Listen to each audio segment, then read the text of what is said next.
Surtout la flexibilité. L'entreprise de demain, elle intègre ses salariés dans les projets, elle est complètement transparente. C'est une entreprise qui est tournée sur ses collaborateurs. Une entreprise qui soit en accord avec mes valeurs. L'entreprise de demain, j'imagine qu'elle est plus bienveillante qu'aujourd'hui. J'attends de l'entreprise de demain peut-être une meilleure coalition et une meilleure entente de ses employés, mais pas pour autant un monde totalement en télétravail, parce qu'il faut quand même préserver un minimum de social. Retrouvez la 6e patte avec Altagil, solution RH en partenariat avec Cepage.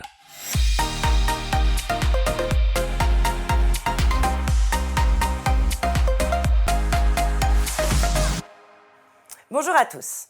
En 2021, les États-Unis ont vécu un phénomène de Big Quit, la grande démission, avec 48 millions de départs, dont 40% qui n'avaient pas d'emploi à la suite.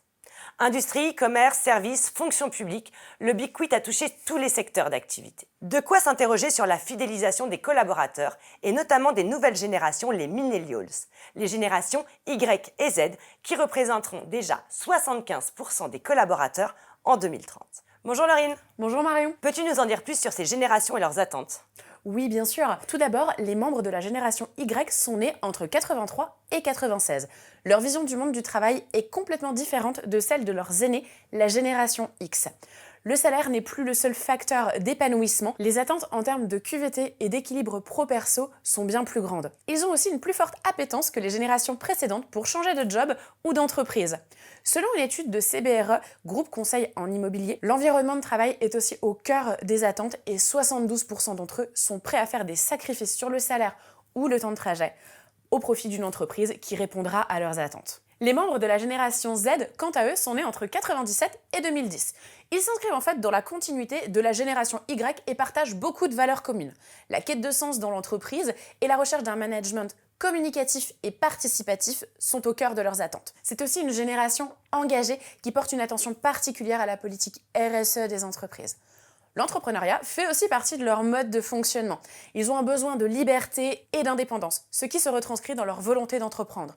D'ailleurs, 62% d'entre eux indiquent qu'ils ont l'intention de créer leur propre entreprise, selon Worth Media. Pour les fidéliser et limiter l'impact du phénomène Big Quit, les RH doivent replacer les collaborateurs au centre de l'entreprise. Début 2022, c'est déjà 520 000 collaborateurs français qui ont fait le choix de quitter leur entreprise, selon la DARES, la Direction de l'animation, de la recherche et des études statistiques.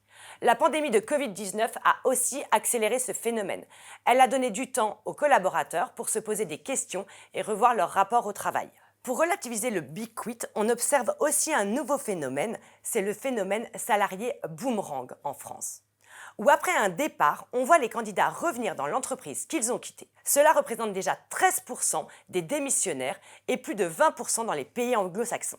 Ainsi, selon une enquête UKG d'avril 2022, 60% des Français ayant démissionné pendant la crise sanitaire reconnaissent qu'ils se sentaient mieux dans leur précédent emploi que dans l'actuel. D'ailleurs Marion, nous avons interrogé les millennials pour les comprendre et en savoir un peu plus sur leurs attentes.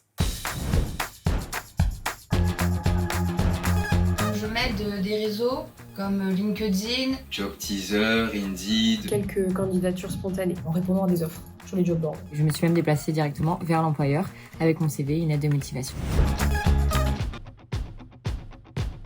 Je fais de la recherche sur Internet directement. Sans hypocrisie, je vais répondre le salaire. Il faut que le domaine d'activité me parle et m'anime. Bien sûr, ensuite les missions, il faut que ce soit quelque chose qui m'intéresse et également la flexibilité. Les personnes lui disent ouais c'est super bien passé, parce que les équipes étaient super sympas. Je fonctionne vraiment au feeling, au coup de cœur.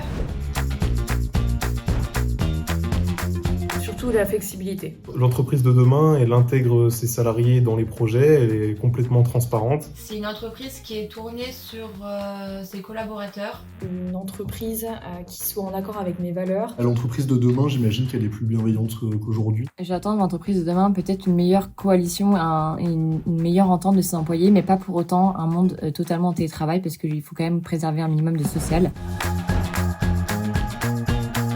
Une entreprise qui n'autorise pas le télétravail ou des exigences trop élevées qui pourraient entraîner un surmenage. Trop de compétences demandées. Me sentir mal à l'aise avec mes collègues, collaborateurs supérieurs. Ce serait une ambiance trop dure à supporter, des incompréhensions entre les collègues. Et s'il y a pas, on n'est pas tous sur le même pied d'égalité. C'est une entreprise qui va polluer énormément.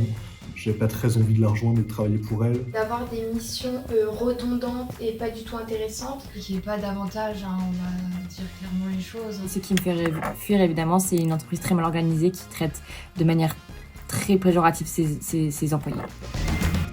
Merci à Mathilde et Timothée pour la réalisation de ces interviews. Laurine, en prenant en compte ce que nous venons d'entendre, nous allons pouvoir proposer quelques actions au service RH pour fidéliser les millennials. Tout d'abord, on porte une attention particulière à l'équilibre vie pro-vie perso, avec notamment des heures de travail flexibles, du télétravail ou pourquoi pas du full remote. Permettre aussi de développer des compétences. Les millennials sont la bougeotte et sont mobiles. Ouvrir des possibilités d'intrapreneuriat, prévoir des formations, des évolutions professionnelles peuvent les fidéliser au sein de l'entreprise. On met en place aussi un mode de management communicatif et bienveillant, avec des échanges réguliers. Enfin, donner du sens à l'entreprise et mettre en place une vraie politique RSE. Nous pouvons donc dire que la mise en place de ces actions s'adresse en premier lieu aux millennials, évidemment, mais permet de travailler globalement sa marque employeur et donc d'être aussi bénéfique pour l'ensemble des générations qui sont toujours présentes sur le marché du travail. Merci Laurine. Merci Marion. À très bientôt pour un sujet riche et humain avec la 6e patte. Ça y est, j'ai trouvé l'équilibre.